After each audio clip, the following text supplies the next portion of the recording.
CBN Campo Grande. Oferecimento Unimed Campo Grande. Cuidar de você. Esse é o plano. Unigran Capital. Parceira em todos os momentos. Venha para melhor. Unigran, Saraiva de Resende. Conheça em Campo Grande a construtora acima das expectativas. E nota 10. O colégio que eu quero.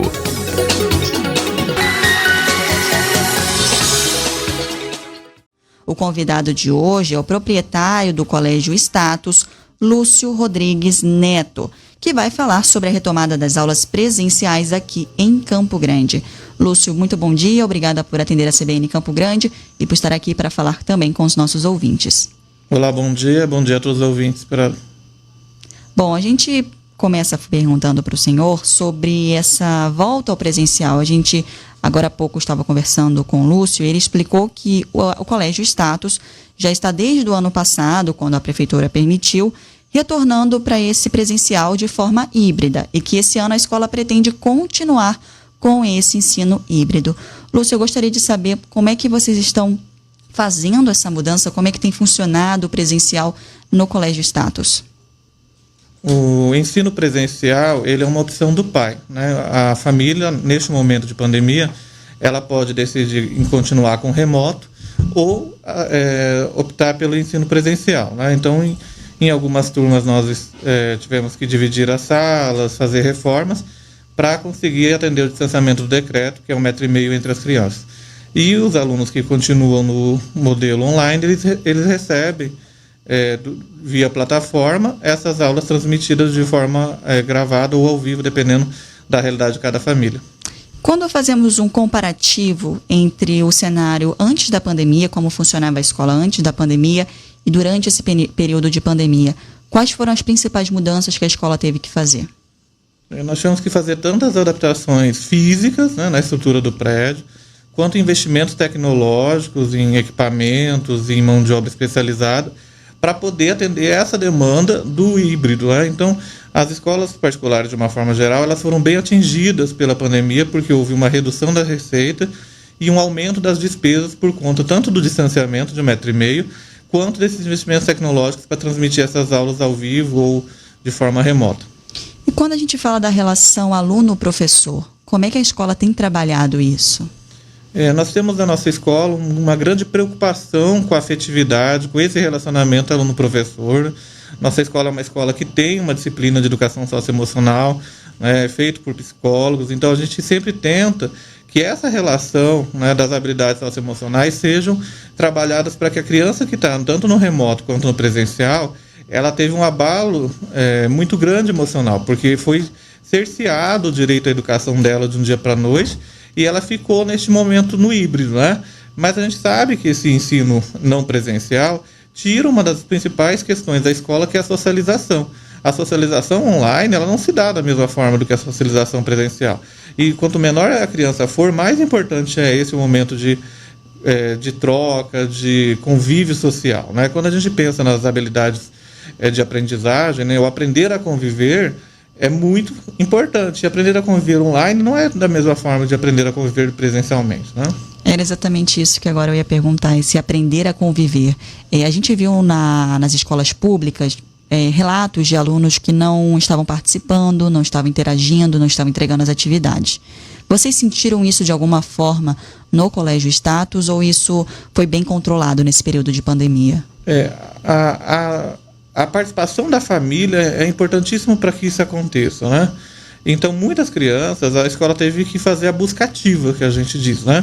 Que quando a família ela tem uma certa dificuldade de fazer as atividades remotas ou participar das aulas online, a escola tem que entrar em contato com a família, fazer uma orientação e fazer essa busca, né? Esse resgate dessa criança, porque ela não pode perder o direito à aprendizagem dela.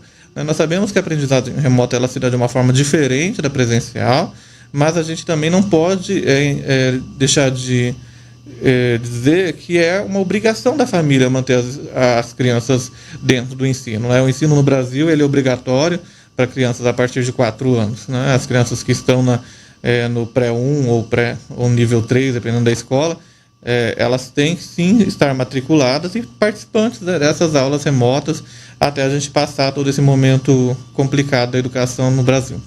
E para a gente encerrar a nossa entrevista, eu gostaria de saber na sua opinião, qual que é a importância do ensino presencial? O ensino presencial, né, como nunca antes visto, ele foi interrompido abruptamente, né? Então, quando a gente pensa na educação à distância, ou no ensino remoto, nas atividades remotas como a gente teve neste momento, nós sabemos que isso não substitui o presencial. Quanto as crianças que estão em fase de socialização, sobretudo as de educação infantil, elas não se adaptam ao ensino remoto. Esse ensino remoto não tem sido feito para crianças tão pequenas, né? Ele foi uma adaptação à pandemia, mas nós sabemos que o ensino remoto para crianças muito pequenas é muito complicado. Então a gente tem visto que as crianças precisam sim da socialização, do convívio, e nós também temos uma outra questão, né? As crianças muitas vezes elas estão tendo essa socialização fora da escola, e somente na escola que os decretos impedem delas estar frequentando, né, até estava ano passado.